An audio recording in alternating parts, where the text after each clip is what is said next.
자, 여러분 이어서 보도록 하겠습니다. 438페이지 우리 기초인문서 438페이지 05번 테마 과세표준인데 이것도 역시 5번 테마도 별표십니다. 자, 과세표준 이 어떤 건지 설명을 쭉 드리고 또 교재를 같이 한번 보도록 하겠습니다. 여러분 보시면요, 취득세, 자, 과세표준이요, 세금 계산은 어떻게 할 것이냐 그런 얘기인데요. 세금 계산은 어떻게 할 것이냐, 과세표준. 자, 세금 계산은 이렇게 하죠. 우리 과세표준이라는 거 과표 결정이 되면 곱하기 세율에서요 우리가 산출세액을 구한다고 그랬습니다. 지방세나 국세나 세금 계산은 다 이렇게 한다고 그랬습니다. 과표 결정되면 곱하기 세율에서 우리가 산출세 구합니다. 그런데 조세 총론에서 배운 게 이 과세표준이라는 것은 세금을 계산하는데 기초가 되는 가액이나 수량 등을 우리가 과세표준이라고 그랬고요. 그죠? 과세표준이 뭐죠? 가액이나 금액으로 표시되면 종가세, 수량 면적 건수 등으로 표시되면 뭐 종량세 그랬잖아요. 그럴 때 이 과세표준이라는 것이, 취득세는 과세표준이 뭐냐면요, 취득하는 가격이에요. 취득 가격. 내가 그 부동산 1억 원에 취득했다. 취득한 가격 1억 원. 근데 취득 가격인데, 등록면허세는 부동산 등기할 때 그 등기하는 부동산의 가액이 과세 표준이 되고요. 근데 또 등록면허세는 건수 같은 게 과세 표준이 되는 경우도 있어요. 재산세는 과세 표준이 뭐냐면요, 그 재산 가액이에요. 그 보유하는 재산의 가액을 우리가 과세 표준이라고 합니다. 그럴 때 취득세나 등록면허세는 이 과세 표준을 누가 결정하느냐? 신고 납부하는 세금이니까 누가 결정하겠습니까? 원칙적으로 납세 의무자가 이것을 결정합니다. 그 다음에 이것을 결정하고요. 그 다음에 재산세 같은 세금은 보통징수하니까 재산가액을 누가 결정하느냐? 과세주체예요. 지자체장이 이것을 결정합니다. 그럴 때 그래서 과세표준은 이렇게 결정된다는 거. 그래서 신고 납부하는 세금, 취득세는 납세의무자가 결정하는데, 일반적인 우리 거래를 보면요, 일반적 거래를 보는데 오늘은 이제 일반적 거래만 이제 보고 가는데, 일반적 거래의 경우에 취득세 과세표준은 원칙적으로요, 취득하는 당시 가격을 취득세 과세표준으로 해요. 취득 당시 가격인데 정확히 얘기하면 이 취득 당시 가액이라는 것은 취득 당시 납세의무자가 신고하는 가액을 우리가 말합니다. 신고하는 가액. 나 얼마에 취득했다, 1억 원에 취득했다, 신고하는 가격 1억 원 곱하기 세율입니다. 취득세. 근데 예외적으로 지방세과세 시가 표준액이라는 것이, 지방세과세 시가 표준액이라는 것이 이게 이제 과세 표준이 되는 경우도 있습니다. 그러면 시가 표준액이 뭔지 용어 설명을 좀 드려볼게요. 여러분 여기 보세요. 우리가 공시 가격이란 말이 있는데요. 공시 가격이란 말이 있는데, 공시 가격 편하게 한번 보시면 돼요. 국세를 과세할 때 우리가 기준시가라고 하고, 지방세에서는 똑같은 얘기를 우리가 시가 표준액 이렇게 얘기합니다. 지방세에서는 시가 표준액, 국세에서는 기준시가 이렇게 얘기합니다. 들어보셨죠, 여러분들? 기준시가는? 네, 시가 표준액은 잘 못 들어보신 분들이 많은데, 이 기준시가라는 것은 국세를 과세하는 데 있어서 그 물건에 대한 기준이 되는 가격을 우리가 뭐라고 하냐면 기준시가 이렇게 얘기합니다. 시가 표준액이라는 것은 지방세를 과세하는 데 있어서 그 물건에 대한 기준이 되는 가격을 우리가 시가 표준액 이렇게 얘기합니다. 자, 그랬을 때요, 용어가 달라요. 그래서 지방세 문제에서 기준시가 어쩌고 하면 무조건 틀린 거고요. 국세 문제에서 시가 표준액 어쩌고 하면 무조건 틀린 거예요. 그래서 다릅니다. 자, 30회 시험에서는 이 기준시가 결정에 관한 자세한 내용을 물어봤어요. 근데 우리가 기출 지문이라든가 어떤 문제집 같은 걸 할 때 우리가 살짝 또 했던 내용이었는데, 제가 기준시가 결정에 관한 많은 내용들 속에서 참고적으로 보라고 하면서 하나만 제가 그냥 읽고 지나간 게 있어요. 그 기준시가 결정에 관한 모습 중에서 요거 시험에 한번 나온 적이 있다 그러면서 요거 이제 한번 이렇게 하나만 딱 찍어서 읽고 지나간 적이 있고, 그런데 문제풀이 때랑. 근데 시험 30회 시험에서는 그것이 정답 지문이었습니다. 역시. 그래서 그거 나왔었는데, 그래서 평상시 수업을 잘 들은 사람은, 쭉 과정대로 쭉 들은 사람은 그러니까 그것도 제가 설명했던 내용이었고, 기준시가 결정, 원래는 양도세에서 기준시가 나중에 말씀드리겠지만 결정에 관한 자세한 내용은 사실 지금 물어보는 의미가 없어요. 왜냐하면 지금은 기준시가 과세가 아니라 실거래가 과세하기 때문에. 근데 그 기준시가 결정에 관한 거 옛날에 기준시가 과세가 원칙일 때 그때 이제 나왔던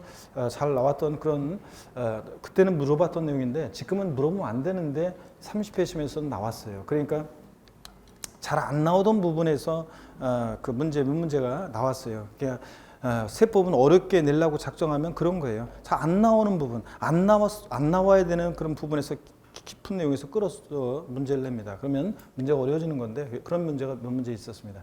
자, 어떤 간에 기준시가 나중에 또 어떤 건지 배울 거고요. 하여튼 국세에서는 기준시가, 지방세 시가순액인데 용어 자체가 다르다는 거, 구별되어 있다는 것. 또 이 공통하는 것도 있지만 또 디테일하게 들어가면 다릅니다. 결정 모습이. 그래서 구별이 되고요. 시가순액이라는 거 어떤 건지 한번 보겠습니다. 여러분, 토지의 경우에 시가순액은요.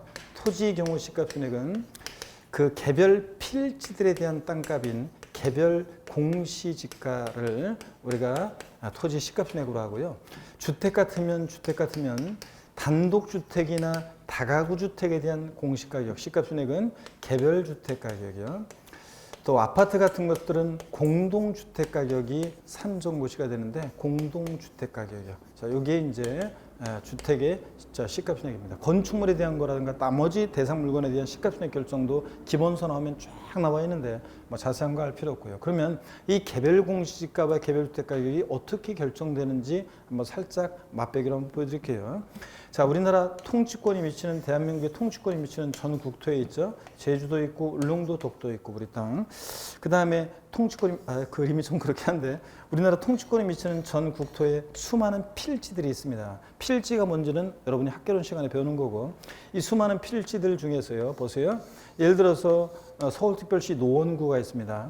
아니면 경기도 성남시가 있습니다. 자, 이렇게 지자체 수많은 필지들이 있는데 땅값을 매길 때 주변 토지 지가에 영향을 줄 수 있는 대표성 있는 땅들이 있어요. 이런 것을 뭐라고 하냐면 표준지라고 해요. 주변 토지 지가에 영향을 줄 수 있는 대표성 있는 땅, 표준지. 이걸 누가 선정하냐면 국토교통부 장관이에요. 그리고 이 표준지 땅값을 국토교통부 장관이 산정고시하는데 이게 표준지 공시지가 또는 공시지가 이렇게 얘기합니다. 들어보셨죠? 공시지가, 표준지 공시지가. 근데 이 표준지 공시지가를 참작해서 시장군수구청장이 자기 관할구역 내 개별 필지들에 대한 땅값을 산정고시해요. 그게 뭐냐면 개별 공시지가입니다. 개별 필지들에 대한 땅값, 개별 공시지가예요.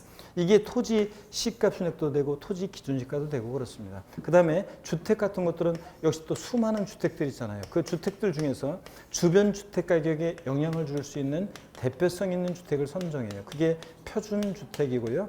이 표준주택을 선정해서 표준주택 가격을 산정고시합니다. 이게 국토교통부 장관이. 그러면 이 표준주택 가격을 참작해서 개별 주택들의 가격을 산정고시하는데 이게 개별 주택 가격이고요. 그 다음에 아파트 같은 것은 이게 이제 공동주택 가격을 산정고시합니다. 자, 이게 이제 주택의 시가순액이 됩니다. 이런 식으로 산정된다는 거. 자, 과정을 대충 봤었으면 용어만 알아두시면 돼요. 하여튼 지방세에서 그 물건에 대한 그 기준가격, 시가순액. 자, 그럴 때 지방자치단체장은요, 항상 세금 계산할 때 무엇으로 세금 계산하냐? 시가순액으로 계산합니다. 항상요. 보세요. 여러분 집에 재산세, 납세 고지서가 날라옵니다. 그럼 노원구청장은 도대체 무엇을 근거로 여러분 집에 대해서 재산세를 계산하냐? 무엇을 근거로 계산한다고요? 시가순액으로요. 자, 그런 얘기입니다. 그러면 여러분 봅니다. 그래서 요새 최근에 부동산 가격이 서울이요, 지방은 별로 분위기가 안 좋은데 서울은 몇 년 동안 계속 집값이 올랐습니다. 그리고 집값이 계속 오르고 또 그 다음에 또 그러다 보니까 이제 공시가격, 시가 반영률이 많이 높아지고요. 그랬습니다. 자, 어떤 거냐 그랬는데 그래서 재산세 부담이 많이 이제 늘어날 건데요. 자, 시가 순액으로 어떤 경우에 과세 표준이 결정되느냐 보시면 무신고요. 납세무자가 신고하지 않습니다. 자, 여러분 취득세는 원칙 신고납부하는 세금인데 신고납부를 납세무자가 안 해요. 그럼 그대로 끝나는 거 아니죠? 지자체장이 다시과표 결정합니다. 그리고 곱하기 세율에서 산출세액 다시과합니다. 그잖아요. 자, 그럴 때 무엇을 근거로 세금 계산한다고요? 과세 표준을 지자체장은 시가순액으로 해요. 또는 납세무자가 신고했는데 신고서에 신고 가액의 표시가 없어요. 얼마에 취득했다고 하는지. 이것도 무신고처럼 봅니다. 하여튼 무신고의 경우 또는 납세무자가 신고했는데 신고한 가격이 지방세과세 시가 표준액보다 낮게 미달하게 낮게 신고가 됩니다. 여러분 이게 무슨 말이냐면 한번 보세요. 소위 말해서 시가라는 가격대가 이 정도 가격대인데 이 지방세과세 시가 표준액이요. 이 공시가격은요. 자, 시가 반영률이 우리가 이제 아파트 같은 것들은 지금 뭐 7, 80% 지금 반영을 하고 있는 지역도 있고요. 여전히 뭐 한 65% 선에서 시가 표준액이 공시가격이 반영되어 있는 경우도 있고 그렇습니다. 근데 단독주택이나 다가구택은 35%, 뭐 40% 그랬었는데 최근에 이걸 좀 많이 높이고 있는데 여전히 상가나 이런 것들은 공시가격 반영률이 굉장히 낮습니다. 다가구택도 그렇고 어떤 간에 아파트 같은 것들만 시가 반영률이 높아요. 그만큼 세금을 많이 내게 되는 건데요. 자, 7, 80% 선에서 결정된다고 해요. 근데 어떤 사람이 신고를 했어요. 근데 신고한 가격이 시가 평보다 낮은 가격으로 신고를 했어요. 그러면 과세권자 입장에서는 보세요. 아니 시가의 7, 80% 선에서 또는 65% 선에서 결정된 게 시가표준액인데 이거보다 더 낮게 신고해? 그러면 이 신고한 가격에 대한 객관적인 입증이 없는 한은요 불성실 신고했다고 봐요. 그래서 자 불성실 신고했다고 보니까 지자체장이 무엇으로 다시 세금 계산해? 시가표준액으로. 이 얘기입니다. 자 그러면 다시 요것을 요까지 얘기를 사례로 한번 보겠습니다. 갑이라는 사람과 의라는 사람이 부동산을 거래를 하는데요. 자, 이 부동산의 지방세과세 시가 표준액이 예를 들어서 1억이에요. 근데 을이 취득했다고 신고한 가액이 1억 2천만 원입니다. 취득세 과세 표준 금액은 얼마인가? 얼마를 취득세 과세 표준에서 계산해야 됩니까? 1억이에요, 1억 2천이에요. 1억이에요, 1억 2천이에요. 그렇습니다. 취득세는 원칙 뭐예요? 신고하는 가액으로 한다고 그랬잖아요. 그러니까 취득 당시에 신고하는 가액 1억 2천 곱하기 세율에서 세액 계산합니다. 이렇게 하는 거예요, 원래. 자, 신고하는 가액이 과세표준 됩니다. 근데 이렇게 해야 되는 건데 신고를 안 했어요, 납세무자가. 신고를 안 했어. 자, 신고를 안 했습니다. 그러면 그대로 끝나는 게 아니라 지자체장이 다슈가표 결정합니다. 지방자치단체장은 무엇으로 세금 계산해 이런 경우에? 시가표준액으로요. 시가표준액 1억 곱하기 세율에서 자, 세액 나왔죠? 여기다가 이제 불성실 신고한 것에 대한 가산세를 정합니다. 이걸 지울게요. 이거는 이제 말뜻만 하면 되니까. 그래서 불성실 신고한 것에 대한 가산세를 계산해서 합한 금액을 납세 고지서를 발부해서 징수하는 겁니다. 여러분, 우리 지난주에 배운 게 이거잖아요. 아까 복습한 게. 취득세는 원칙 신고납부하는데 신고납 불성실에 가산세부터는 과세권자가 다시 계산한 세금에다 합해가지고 뭘 발부해요? 납세 고지서요. 그러니까 취득세는 원칙은 신고납부하는데 가산세부터는 보통징수 방법으로 도 징수할 수 있다 그랬잖아요. 그 얘기입니다. 자, 그러면 여기까지 하셨죠? 취득세는 원칙 취득 당시 납세무자가 신고하는 가액을 과세표준하는데 예외적으로 신고했거나 신고한 가액 시가표준액보다 낮게 신고되면 무엇으로 과표 결정된다? 시가표준액으로요.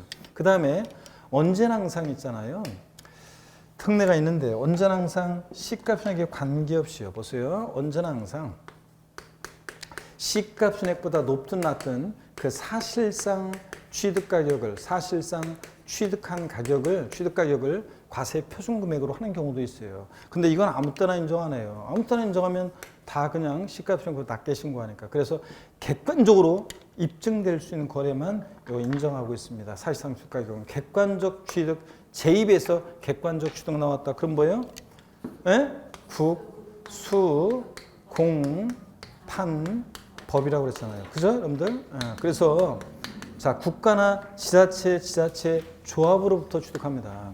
제가요, 시가표준액 1억짜리를 국가나 지자체로부터 8천만 원의 매매로 취득했어요. 그럼 공무원들 어디다 다 적어놨겠죠? 객관적으로 취득가격이 입증이 돼야 한대요. 되잖아요. 그럴 때는 시가표준액 미달하더라도 뭘 과세표준해? 8천만 원. 사실상 취득가격을 과세표준합니다. 수입에 의한 취득, 수입신고 필증에서 입증이 되니까 그 가격을 과세표준합니다.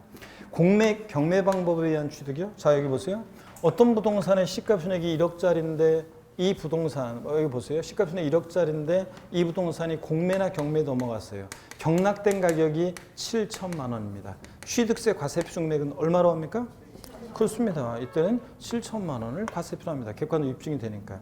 그 다음에 판결문에 의해서 입증되는 경우요. 민사 소송이나 행정 소송에서 확정된 판결문으로 입증된다. 이거보다 확실한 게 어디 있어요? 그 판결문으로 입증되는 가격을 과세에 표현합니다. 단 이 판결문에서 다만 제외되는 경우가 있는데 단 화해, 인락, 포기, 자백간주한 경우는 판결문에서 어떻게 한다? 제외한다고 했습니다. 객관수 없다고 했잖아요. 여기 보세요. 시가순액 1억짜리인데 여기를 봅니다. 시가순액 1억짜리인데 화해 조소상으로 입증되는 가격이 시가표준액에 미달하는 경우에도 그 화해 조소상 입증되는 가격을 취득세 과세 표준 금액으로 한다. OX예요. X입니다.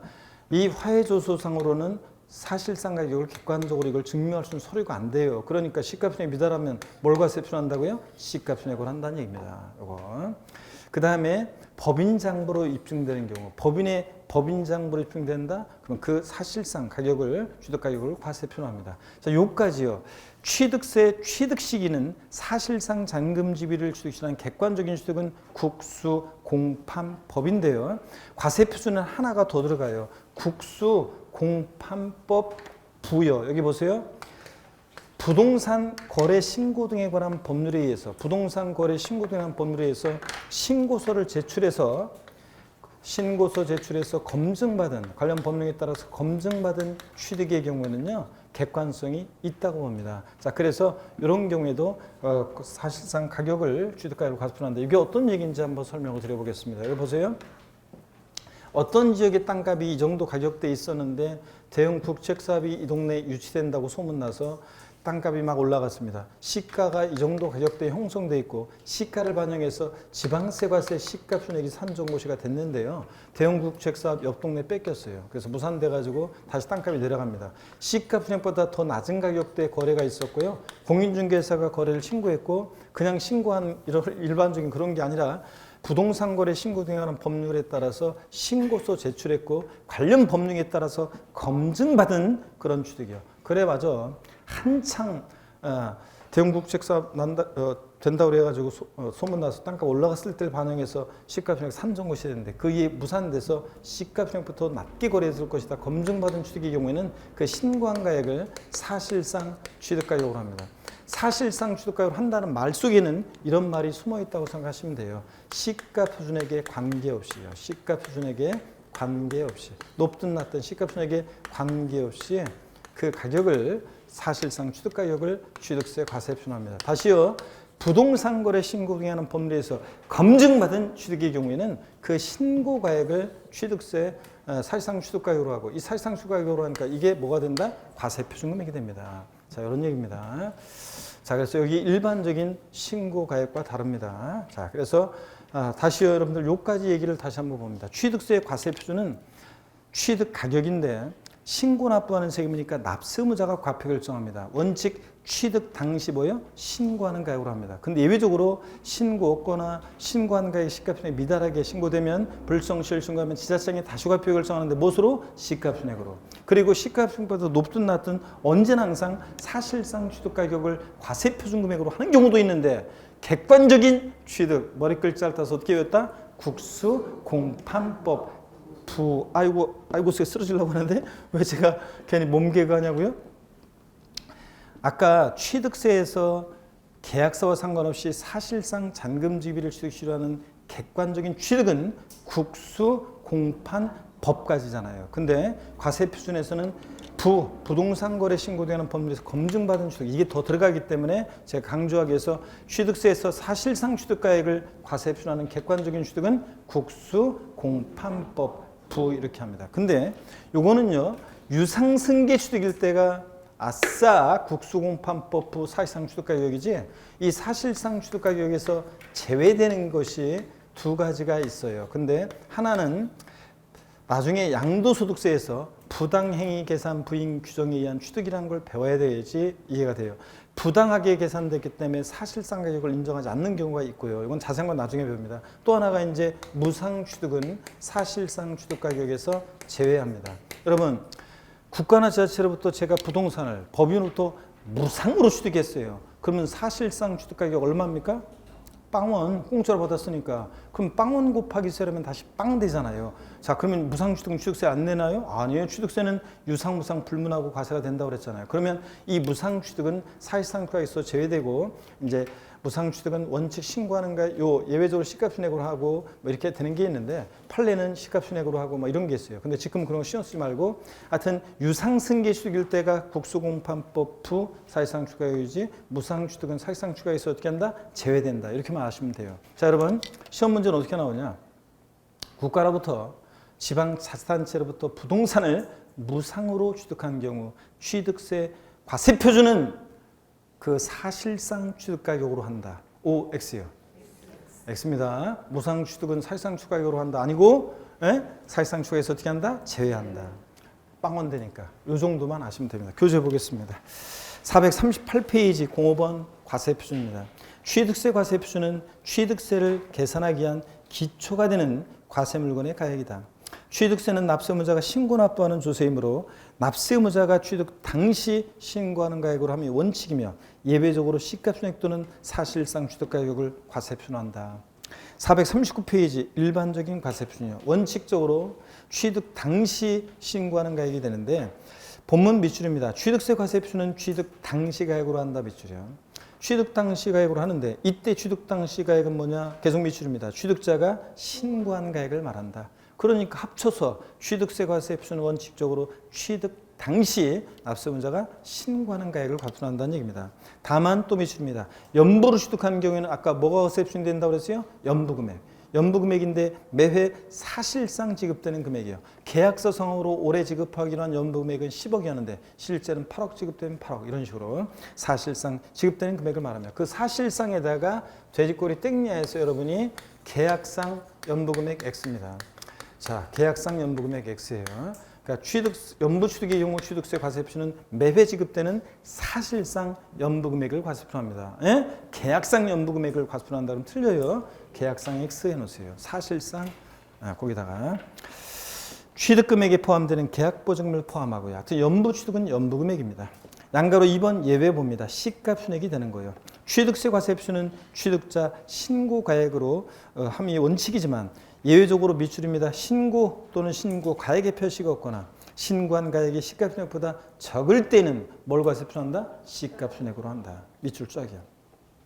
그리고 그 참고해 보니까 시가순액이란 뭐냐 나오는데 그냥 참고적으로 보는 거예요. 시가순액이란 과세권자가 지방세를 과세하는 경우에 과세의 기준이 되는 금액으로서 보통 징수하는 재산세 과세표준의 기준이 되며, 그죠? 지자체장은 모수세금 계산의 재산세 시가순액으로. 취득세 등 신고 납부하는 주세를 납세의무자가 무신고한 경우 등에 있어서는 과세권자 다시 세금 계산할 때 그 세금 계산의 기준으로 삼는 금액이다. 이해되십니까, 여러분? 그래서 결론 지방자치단체장은 항상 세금 계산할 때 무엇으로 계산한다? 시가순액으로. 그 다음에 시가순액이 어떤 거냐? 토지 및 주택의 시가순액. 토지 및 주택에 대한 시가순액은 부동산 가격 공시에 관한 법률에 따라 공시된 가격인데 그 공시된 가격이라는 게 토지는 개별 공시니까 주택은 개별 주택 가격이나 공동주택 가격을 말하고요. 그 다음에 이제 뭐 동그라미 2번 뭐 개별 공시가 공시 안 됐을 때 어떻게 하느냐 이런 얘기들이 나오는데요. 개별 공시지가 또는 개별 주택가에 공시되지 아니한 경우, 자 매립한 척에서 지적법상 신규로 등록된 토지나 집을 새로 지었을 때는 공시된 적이 없잖아요. 이럴 때는 어떻게 할 것이냐? 특별시장, 특별자치도 도지사, 시장군수구청장에 국토교통부 장관이 제공하는 토지가격 비준표나 주택가격 비준표를 사용해서 산정한 가격으로 하고, 공동주택가격 공시 안 됐을 때는 뭐 시장군수구청장이 산정한 가격으로 한다. 법령이 정한 기준에 따라 이런 것들 읽어봅니다. 그냥 참고적으로. 건축물 시가순액은 어떻게 일정되는지는 알 필요 없어요. 참고적으로 읽어봅니다. 자, 양가로 3번 특례를 봅니다. 사실상 취득가격 또는 연부금액이 과세표준이 되는 경우 다음의 취득 밑줄이고 가로도 밑줄입니다. 증여기부 그 밖에 무상취득 및 부당행위 계산 부인 규정에 따른 취득은 제외한다는 거. 부당행위 계산 부인 취득이 뭔지는 나중에 배워요. 시간 쓰지 마시고. 부당행위 계산 됐으니까 사실상 가격을 인정하면 안 되겠죠. 하여튼 사실상 추가해서 제외하고요. 에 대해서는 계속 밑줄입니다. 시가순액에도 불구하고 사실상 취득가격 또는 연부금액을 과세표준한다는 거 밑줄이요. 어떤 경우에 사실상 취득가격을 과세표준하느냐? 440페이지입니다. 440페이지 동그라미 1번이요. 국가, 지자체 조합으로부터 취득이요. 국의 동그라미. 외국으로부터 수입에 의한 취득, 수의 동그라미. 공매 방법에 의한 취득, 공의 동그라미. 판결문, 판의 동그라미. 법인장부, 법의 동그라미에 정하는 것에 따라 취득가액이 증명되는 취득. 5번이요. 부동산 거래 신고 등에 의한 법률 부의 동그라미. 신고 제출해서 검증받은 취득이요. 그래서 머리글자를 타서 사실상 취득 가격을 과세 표현하는 객관적인 취득. 여러분 어떻게 외웁니까? 절 보셔야죠. 국수 공판법 부의 경우에 그렇습니다, 여러분. 자, 그 다음에 2020년 개정안이 나오는데요. 한번 편하게 볼게요. 나중에 기본서 나오면 자세히 또 볼 거고요. 무신고 및 법령이 아직 통과가 안 됐으니까 무신고 및 허위신고 취득세 과세 표준 개선, 시가 순액 및 사실상 취득가격 또는 연부금액이 부동산 거래 신고에 관한 법률에 따른 조사 결과 또는 지방세법 103조의 59에 따라 세무서장 등으로부터 통보받은 자료에 의해서 확인되는 금액보다 적은 경우에는 그 확인된 금액을 과표한다. 포인트는 확인된 금액으로 한다는 그런 얘기입니다. 그래서 시가순액이라든가 사실상 취득가격, 연부금액이 하여튼 조사를 했더니 법령에 따라 그 조사한 가격에 의해서 할 때 달라요. 그랬을 때는 확인된 금액보다 적으면 확인된 금액으로 합니다. 즉 부족객만큼 추징하겠다 뭐 이런 건데요. 한번 읽어보시고요. 자, 참고 판결문 봅니다. 자, 판결문이란 민사소송 및 행정소송에 확정된 판결문을 말하는 거고 밑줄입니다. 화해, 포기, 인락, 자백간주한 경우는 어떻게 한다? 제외하고 객관성 없고요. 그 다음에 법인장부가 뭔지 읽어보시는 거고 3번 민사집행법에 의한 경매, 국세징수법 및 지방세법상의 공매처분의 경우에 취득세 과세표는 경락가격이나 낙찰가격이 된다. 읽어보시고요. 부당해산 부인이 뭔지는 나중에 배웁니다. 참고적으로 보시는 거고요. 자, 그 다음에 이제 간주 취득 등 특수한 경우에 취득세 과세표준이 어떻게 일정되느냐 나오는데요. 우리가 다음에 자세히 배울 건데요. 다만 참고적으로 양가로 2번 토지 지목 변경의 경우를 맛배기로 한번 볼게요. 토지 지목을 사실상 변경한 경우에는 그로 인해서 증강가액을 과세표한다 밑줄이요. 자, 그래서 1억이었는데 밭에서 대로 지목을 변경합니다. 밭에서 대로 지목을 변경하는데 지목 변경으로 가액의 증가가 있을 때 가액의 증가를 취득했다고 의지한다고 그랬습니다. 그랬을 때 자, 1억이었는데 5억이 됐다. 그러면 증가한가액, 가액의 증가했을 때 증가한가액을 취득했다고 의지하는데 이때 증가한가액 얼마요? 4억 원. 이걸 과세에 표현한다는 얘기입니다. 그래서 증가한가액 4억 곱하기 세율이에요. 그래서 이런 지목 변경 같은 간주 취득은 이 증가한가액 요것을 취득세 과세 표준 금액으로 합니다. 여러분, 지목 변경 후의 시가순액에서 전의 시가순액을 뺀 증가한 가액이 과세 표준이 돼요. 맛배기로 한번 보고 가고요. 자세한 것들은 나중에 우리가 다음 순환부터 차차 배워갑니다. 자, 그런 얘기가 나와 있어요. 그래서 쭉 나와 있습니다. 그래서 두 번째 줄 중간에 이때 토지 지목 변경에 대한 과세 표준은 토지 지목이 사실상 변경된 때를 기준으로 해서 아래 동그라미 1의 금액에서 2의 금액을 뺀 가액으로 한다는데 동그라미 1의 가액이 지목 변경 후의 시가순액이고 2의 금액이 지목 변경 전의 시가순액입니다. 하여튼 오늘은 이렇게만 1억인데 5억이 됐다. 증가한 가액 과세표준이고 가액의 증가가 있을 때 가액의 증가를 수 있다고 의지에 간주하고 그때 과세표준은 뭐가 되느냐? 증가한 가액이다. 지목 변경 후의 시가순액에서 전의 시가순액을 뺀 증가한 가액이라는 거. 이 정도만 아이고 자, 이 정도만 알고 가시면 되겠습니다, 여러분들. 자, 그러면 계속 이어서 한번 보겠습니다. 보시면은 여러분 그 세율입니다. 06번 세율인데 별표시입니다. 여러분 세율이 원래 항상 중요한데 여기 이제 세율이 매년 한두 문제씩 시험에 취득세 세율이 나오다가 29회 시험만 취득세 세율에서 문제가 안 나왔어요. 제가 30회 시험 앞두고 그랬어요. 무조건 시험에 나온다. 작년에 안 나왔으면 더욱더 무조건 나온다. 그런데 30회 시험에서 취득세 세율 문제가 나왔습니다. 세율이 표준 세율이 가장 높은 거 골라라. 이 문제가 나왔었습니다. 그래서 자, 평상시 저랑 공부하면서 외웠던 분들은 당연히 맞출 수 있었던 문제였고 안 외운 분은 못 맞추고 그런 문제였습니다. 자, 그러면 441페이지 취득세 세율이요. 어떤 얘기인지 용어 설명을 간단하게 드리고요. 간단하게 드리고 취득세 세율 암기는 다음에 스토리텔링으로 다음에 이제 나중에 여러분들이 다음 순환부터 열게 되는데 1월 달부터 오늘은 뭐 외우려고 할 필요 없고요. 다만 그래도 명색이 여러분들이 공인중개사를 공부하는 예비 합격생인데 그잖아요. 예비 공인중개사잖아요. 왜 여러분들 30일에 예비 합격생이죠. 여러분들 공인중개사 30일에 공인중개사인데 자 2020년 공인중개사 되실 여러분들이요. 여러분 보세요. 그 명색이 공인중개사 된다고 하니까 공부한다고 하니까 주변에서 뭣도 모르고 여러분한테 내가 주택 얼마짜리를 이번에 살라고 하는데 취득세 얼마나 돼 요새? 그런데 안 배웠는데? 모르겠는데? 이러면 창피하잖아요, 여러분들. 그래서 멋지게 얘기를 해줘야지. 그래서 뭐 여러분들 주변 지인들이 뭐 예를 들어서 건물 신축했을 때 취득세 세율이나 이런 걸 물어보지는 않을 거고 대개가 이제 주택을 매매했을 때 이제 여러분들 그런 것들을 물어볼 가능성이 높기 때문에 주택 유상거래로 인한 취득세 세율 또 내년에 개정된다고 하니까 사람들이 더욱더 여러분한테 물어볼 수 있잖아요. 그럴 때 어떻게 개정되는지 이런 것만 살짝 말씀을 드리려고 합니다. 그리고 오늘 수업을 마치려고 합니다. 자, 여러분 보세요. 이쪽 봅니다. 취득세 세율을 설명드리는데 용어 일단 먼저 설명을 좀 드릴게요. 용어 설명 좀 드리고 자 가겠습니다. 자 여기 보시면 고개 한번 드시고 또 스트레칭 한번 합니다, 여러분들. 여기 자 스트레칭 한번 하시고. 그러고 보니까 여러분한테 제가 오늘 금주 유무도 안 했네. 뭐 늦었으니까 어쩔 수 없네. 자 허리도 좌로 우로 돌립니다, 여러분들. 돌리시고. 자 기지개도 화끈하게 한번 제끼시고요. 어깨도 돌립니다.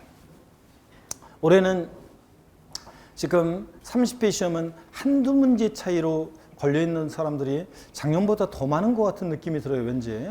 한두 문제 차이로 지금 1차 한두 문제 딱점에 또 2차 딱점에 또 한두 문제 걸려 있어가지고 지금 다음 주 이제 발표잖아요. 학교교과 발표인데 밤잠을 못 이루면서 지금 불안에 떨고 있는 수험생들이 엄청 많습니다. 아니면 한두 문제 부족한데 자 이의제기 문제에서 권리 구제 받아가지고 지금 받았으면 해야 되는데 지금 어떤 문제가 이제 그 이의제기가 신청을 받아들일지 내가 관련 구제를 받을 것인지 불안해가지고 지금 가슴 졸이면서 있는 수험생들이 전국에 엄청 많습니다.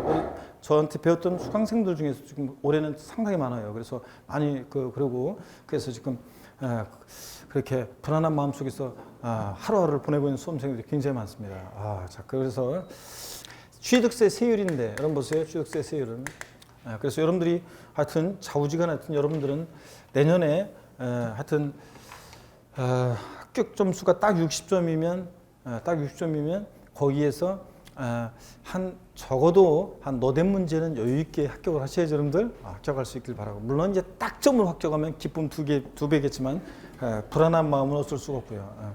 자, 취득세 세율은 여러분 봅니다. 취득세 세율은 차등 비례세율 구조로 되어 있습니다. 차등 비례세율 구조로 되어 있어요. 여기 보세요. 비례세율이라는 게 뭐냐? 용어 설명드리겠습니다. 비례세율이라는 게 뭐냐면요. 자, 여기 보세요. 비례세율이라는 거 이런 거예요. 이쪽 함수가 과세표준이잖아요. 이쪽 함수가 세율이에요. 그러면 세율이고. 그러면 자, 과세표준 취득세는 미리 말씀드리면 만약에 내가 상가를 일반적인 토지를 매매로 취득하면 취득세 세율이 4%입니다. 1억짜리를 취득하든 5억짜리를 취득하든 10억짜리를 취득하든 과표 크기와 상관없이 세율이 일정합니다. 4%로. 그래서 과세표준과 세율의 함수 관계가 비례 관계에 있다고 해서 비례세율을 이렇게 얘기합니다. 취득세는 비례세율 구조로 되어 있습니다. 그래서 취득세, 등록면허세 같은 세금들이 이렇게 취득세나 등록면허세 같은 세금들이 비례세율 구조로 되어 있습니다. 근데 과세표준이 커지면 커질수록 세율이 높아지는 거 이런 것을 누진세율이라고 합니다. 누진세율. 누진세율은 과표가 커지면 더 높은 세율 종받아서 더 많은 세금을 내잖아요. 누진세율은 주로 재산이나 소득에 부과하는 세금들이 그렇습니다. 재산세, 종합부동산세, 자 이렇게 재산이나 주로 소득에 부과하는 세금, 재산세, 종합부동산세, 또 그 다음에 양도소득세 같은 이런 세금들은 주로 누진세율 구조로 되어 있습니다. 당연하지 여러분, 당연하지. 왜냐하면 1억짜리 주택 갖고 있는 사람하고 10억짜리 주택 갖고 있는 사람하고 세금 똑같이 부과하면 돼요, 안 돼요? 안 되지. 연봉 1억 버는 사람이랑 연봉 1,000만 원 버는 사람이랑 똑같이 부과하면 안 되잖아요. 그래서 주로 재산이나 소득에 부과하는 세금들이 누진세율 구조로 되어 있습니다. 자, 그런데 다만 재산세하고 종합부동산세는 나중에 배우지만 누진세율을 기본으로 하지만 이렇게 비례세율이 적용되는 경우도 또 있습니다. 재산세하고 양도소득세는요. 양도소득세는 그렇습니다. 자, 그 다음에 등등 이렇게. 자, 그러면 취득세는 과표 크기와 상관없이 세율이 일정한 비례세인데 차등한다는 것은 무엇과 뭘 차등하느냐. 보세요. 취득 원인이에요. 유상승계 취득이냐 무상승계 취득이냐 취득 원인에 따라 달라지고요. 또 과세 대상 농지냐 아니냐에 따라 달라지고요. 또 그 다음에 또 과세 대상에 따라 또 그 다음에 납세 의무자 비영리 사업자냐 일반인이냐 등에 따라 차등해서 비례세율입니다. 한번 볼까요? 일반적인 토지를 매매로 취득하면 취득세 세율은 4%예요. 근데 농지를 매매로 취득하면 미리 말씀드리면 취득세 세율이 3%입니다. 그러면 보세요. 1억짜리를 취득하든 1억짜리를 취득하든 농지를 취득하든 5억짜리 농지를 취득하든 10억짜리 농지를 취득하든 세율은 3%입니다. 그러니까 비례세입니다. 과표 크기와 상관없이 세율이 일정해. 근데 차등해서 농지냐 아니냐에 따라 차등해서 비례세율이 적용됩니다. 그렇기 때문에 취득세는 세율 구조가 차등 비례세율 구조로 되어 있다 이렇게 얘기합니다. 아셨죠 여러분? 요거. 자, 그러면 또 취득세는 여러분 보세요. 취득세는 세율이 크게 3개 덩어리로 되어 있어요. 표준세율. 법령에 의해서 통상적으로 적용되는 세율인데 표준세율, 또 그 다음에 세율을 무겁게 매기는 중과세율, 또 그 다음에 특례세율, 크게 이렇게 3개 덩어리로 취득세 세율이 되어 있습니다. 그런데 여기 보세요. 취득세는 표준세율이요. 이게 뭐냐면 법령에 의해서 통상적으로 적용되는 세율인데, 자, 요거 취득 원인 등에 따라서 다양합니다. 취득 원인 등에 따라서 다양합니다. 그런데 원인 등에 따라 다양한데 이 지자체장은 표준세율의 플러스 마이너스 50% 범위 내에서 있죠. 50% 범위 내에서 가감할 수 있습니다. 더하고 빼고 가감할 수 있고요. 자, 그래서 세율을 탄력적으로 적용할 수 있다 그래서 탄력세율을 적용할 수 있다는 얘기입니다. 근데 그러면 예를 들어서 일반적으로 매매로 만약에 어떤 부동산을 취득했어요. 취득세 표준세율이 4%입니다. 그러면 자, 최대 4%의 50% 절반은 2%니까 취득세는 그러면 최대 6% 플러스 50%니까 마이너스 50%에서 최저 2% 범위 내에서 그러면 가감 조정한다고 했으니까 어느 돈은 6% 똑같은 부동산을 취득했는데 가격에 어느 돈은 4% 어느 돈은 2% 다 다르냐? 그렇지는 않습니다. 조세 정책 목적상 실제적으로 취득세는 탄력세를 이용하지는 않고 있어요. 근데 우리는 수험생이잖아요. 법령에 취득세는 표준세율의 50%면서 가감 조정할 수 있다고 되어 있으니까 가감 조정할 수 있다 이렇게 알아두시면 되고요. 자, 그럼 교재를 보겠습니다, 여러분. 자, 취득세 441페이지 06번 테마 세율이고 별 표시합니다. 역시 29회 시험에 나왔지만 30회 시험에서 또 30회 시험에 나왔지만 31회 시험에 또 나올 수 있습니다. 세율은 먼저 본문을 봅니다. 취득세는 과세대상 물건의 성격과 종류 및 취득 방법에 따라 표준세율이 적용되는 경우와 중과세율이 적용되는 경우로 나눠지며 세율 구조는 밑줄입니다. 차등 비례세율이 적용된다. 표준세율이요. 개요. 지방자치단체장은 조례로 정한 바에 따라서 취득세 세율을 표준세율의 100분의 50 범위에서 가감할 수 있으며 여기 비추입니다. 같은 취득물건에 대해서 둘 이상 세율을 정할 때는 그중 어떤 거? 높은 세율을 정한다. 밑줄 짜기요. 낮은 세율을 정한다고 바꾸겠죠? 그렇게 바꿔서 몇 번 나왔습니다. 세율 적용의 일반 원칙입니다. 어떤 대상 물건이 자, 2개 이상의 세율에 해당해 표준세율 적용되고 중과세율 적용되고 중과세율 이런 식으로 높은 세율을 적용합니다. 자, 이렇게 밑줄이고 넘어갑니다. 442페이지 보시면 양가로 2번 부동산 취득의 세율을 그래가지고요. 동그라미 1번부터 해가지고 443페이지 동그라미 6번까지 취득 원인 등에 따라 취득세 표준세율이 다양한데 무조건 외우셔야 되고 외울 수 있도록 제가 다음 순환부터 스토리텔링으로 도와드립니다. 오늘은 여러분들이 가장 기본적인 유상승계 취득의 취득시만 봅니다. 그 유상승계 취득 옆에다가 여러분이 뭐라고 써놓냐면 유상승계 취득 옆에다가 유상승계 취득의 대표적인 예는 뭐예요? 매매, 교환, 그 다음에 공매, 경매. 다 이게 유상승계 취득이잖아. 매매, 교환, 공매, 경매의 경우에 다 유상승계 취득입니다. 매매, 교환, 공매, 경매. 다 유상승계 취득이죠. 그래서 농지를 매매나 교환, 공매, 경매 등으로 취득했잖아요. 그러면 1천분의 30, 3% 취득세 세율이 적용됩니다. 우리가 공부할 때는 백분율로 3%, 4%, 2.8% 이렇게 공부하지만 외울 때는 근데 시험에서는 천분율 단위로 시험에 나와요. 1천분의 30, 1천분의 40 이렇게 시험에서는 그럴 때 1천분의 30 농지를 매매로 주겠다 3%입니다. 농지, 주택 이외의 것을 매매, 교환 등으로 유상승계 수가 몇 프로요? 4%입니다. 4%고. 그 다음에 주택이요. A번 유상거래를 원인으로 매매, 교환 등으로 취득 당시 가액이 6억 원 이하인 주택을 취득할 때는 1천분의 11%, 6억까지는 6억 원 초과 9억 원 이하 주택을 취득할 때는 1천분의 22%, 9억 원 초과는 주택을 취득할 때는 1천분의 33% 세율을 정합니다. 현재는 그래요. 2019년까지는. 근데 내년에 이제 아직 법은 안 바뀌었지만 내년에 바뀔 예정인데 2020년 1월 1일 이후에 주택을 유상거래로 취득하게 되면요. 그러면 세율이 이제 개정이 되는데 자, 2020년 개정안을 보세요. 주택 유상거래 취득세율 개선 그래서 현재까지요. 6억 원 이하는 1%인데요.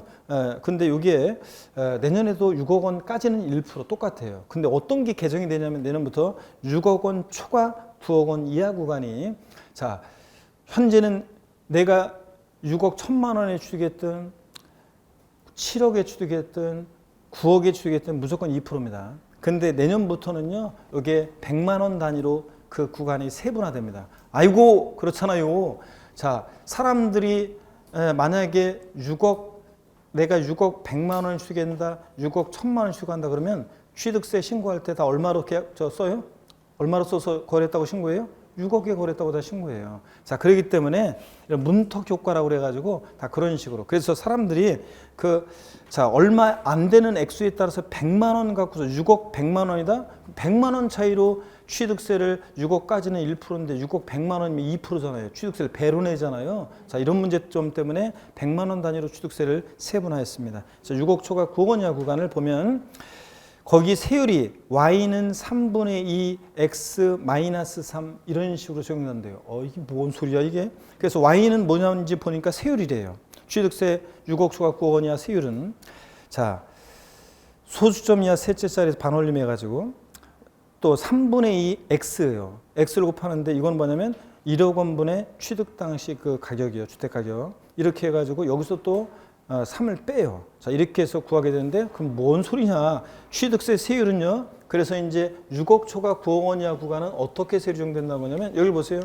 6억 초과 9억 원 이하는 취득가격 6억 원 초과, 자, 9억 원 이하, 9억 원 이하, 9억 원 이하 구간의 취득세 세율은 어떻게 적용된다는 거냐면, 이제 이렇게 적용된다는 거예요. 그러니까 말하자면 1.01%부터요, 1.01%부터 2.99%까지 세율이 적용됩니다. 그렇게 된다는 거예요. 100만 원 단위로 세분화해서. 그래서 7억일 때는 자, 7억일 때는 보세요. 7억일 때는 그래가지고 세분화돼가지고 한번 보세요. 그래가지고 7억 원일 때는 이렇게 해가지고 7억 원일 때는 취득가액 7억 원이다 그러면 취득세 적용되는 세율은 취득세 세율은 1.67%가 적용돼요. 1.67%. 근데 7억 5천이잖아요. 7억 5천만 원이면 취득세 세율이 2%가 돼요.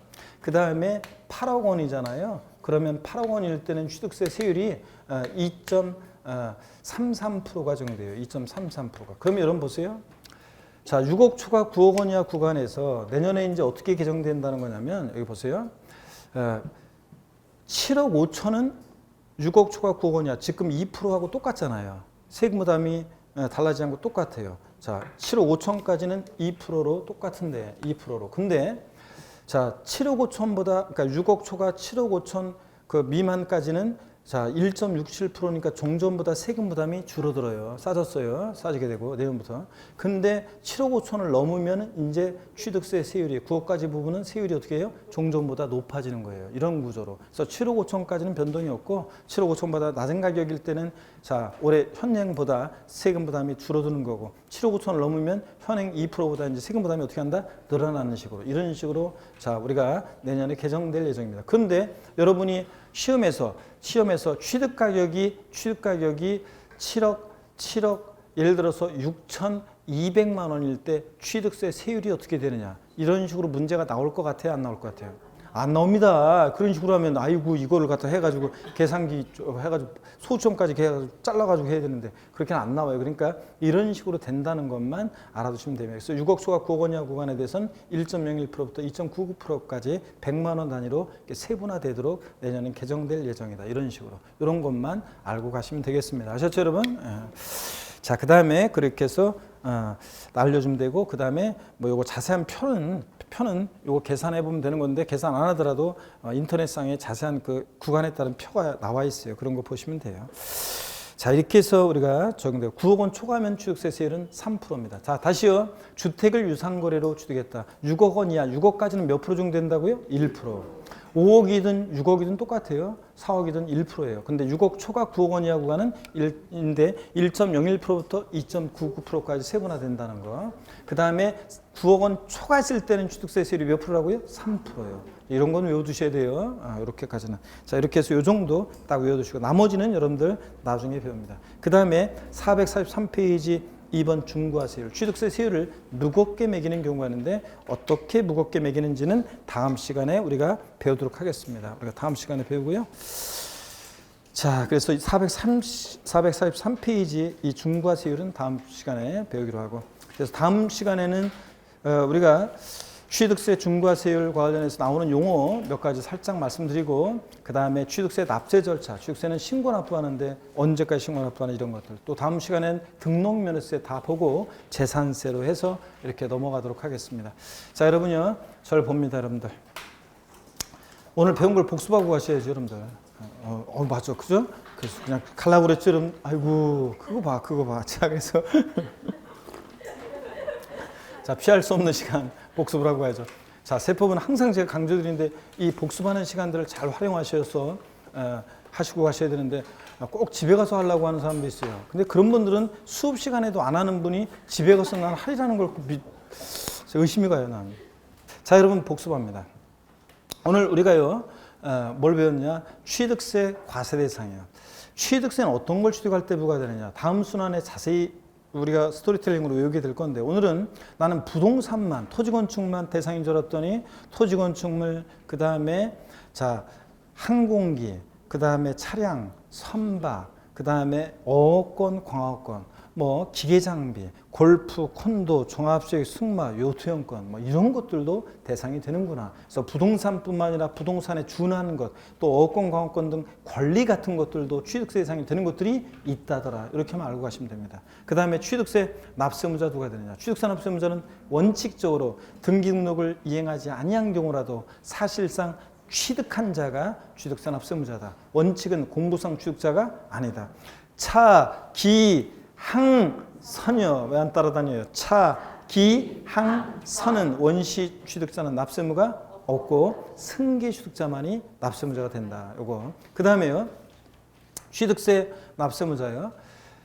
건축물의 조작 설비, 부대 설비에 속하는 부분으로서 주체 구조부와 일체가 돼서 효용 가치를 이루고 있는 것에 대해서는 주체 구조부 취득자가 주체 구조부 취득자가 가설한 경우에도 주체 구조부 취득자가 함께 취득한 것으로 본다. 이 말은 누가 납세의무자가 되냐? 주체 구조부 취득자, 건물주지, 가설한 자가 아니다. 이런 거.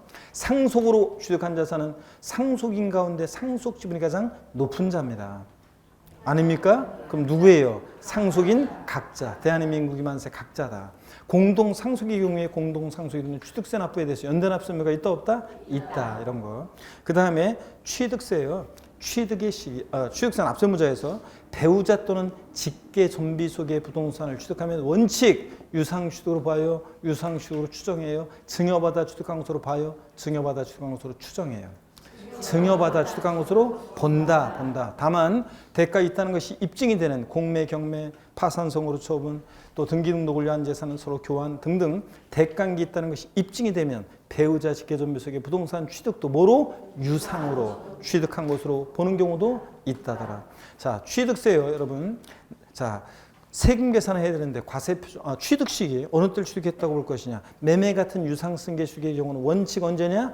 계약상 잔금 지급일. 명시가 안 됐다. 계약상 잔금 지급이 계약일로부터 60일 경과한다. 계약하고 한 2달 있다 잔금 치르니까 계약일부터 60일 경과한다. 그 다음에 언제나 항상 계약서와 상관없이 사실상 잔금 지급일을 취득시기로 하는 경우도 있습니다. 객관적 취득인데 머리글자를 따서 국, 수, 공, 판, 법의 경우에 그렇습니다. 자, 근데 판결문에서 화해, 인락, 포기, 자백 간주한 경우는 판결문에서 어떻게 한다? 제외합니다. 객관성 없고요. 그 다음에 또 연부 취득의 경우에 취득세상 취득시는 원칙 계약상 연부금 지급이래요. 사실상 연부금 지급이래요. 매매 지급 때는 사실상 연부금 지급일마다를 취득시로 하고요. 그죠, 여러분들? 자, 그 다음에 이런 날들 이전에 등기를 먼저 언제고요? 등기일이고요. 이런 것들.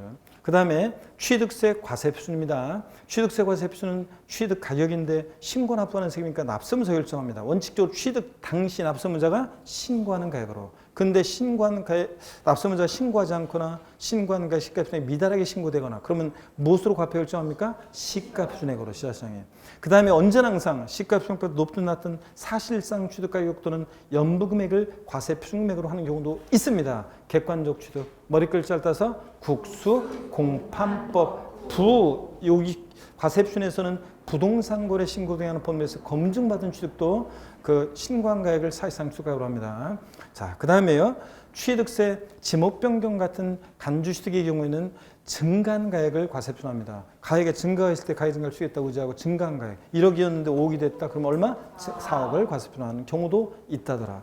취득세 세율은 차등 비례세 구조로 되어 있습니다. 비례세니까 과표 크기와 상관없이 세율이 일정한데 차등한다는 것은 취득 원인이나 과세상이나 납세무자 등에 따라 차등해서 비례세율이 적용된다. 취득세는 표준세율, 법령에서 통상적으로 적용되는 세율인데 취득 원인에 따라 다양하게 나와 있었고 다음 순환부터 외울 건데요. 다만 지자체장이 표준세율의 몇 프로 범위 내에서 50% 범위 내에서 가감할 수 있다. 자, 취득세요. 같은 취득 물건이 2개 이상의 세율이 더하면 그중 어떤 거? 높은 세율을 적용한다. 취득세 유상 승계 취득만 오늘 공부했습니다. 자, 농지를 매매, 교환 등으로 취득했다. 몇 프로? 3%. 요게 30회 시험 정답이었는데 3%. 그 다음에 자, 농지, 주택, 이해부동산을 매매, 교환 등 유상승계 취득하면 몇 프로? 4%다. 다만 주택을 유상거래를 취득하면 영구이나 세율이 적용되는데 취득가액이 6억 원 이하, 6억까지는 취득세 표준세율 몇 프로? 1%. 6억 초과 9억 원 이하는 이제 100만 원 단위로 세분화돼서 1.01%부터 2.99%까지 세율이 적용된다. 자, 9억 원을 초과했다 그러면 몇 프로? 3% 취득세 표준세율이 적용된다. 아셨죠, 여러분? 여기까지만 하시면 됩니다. 다음 주에 우리 또 씩씩한 모습으로 다시 뵙도록 하겠습니다. 고맙습니다, 여러분. 수고하셨습니다.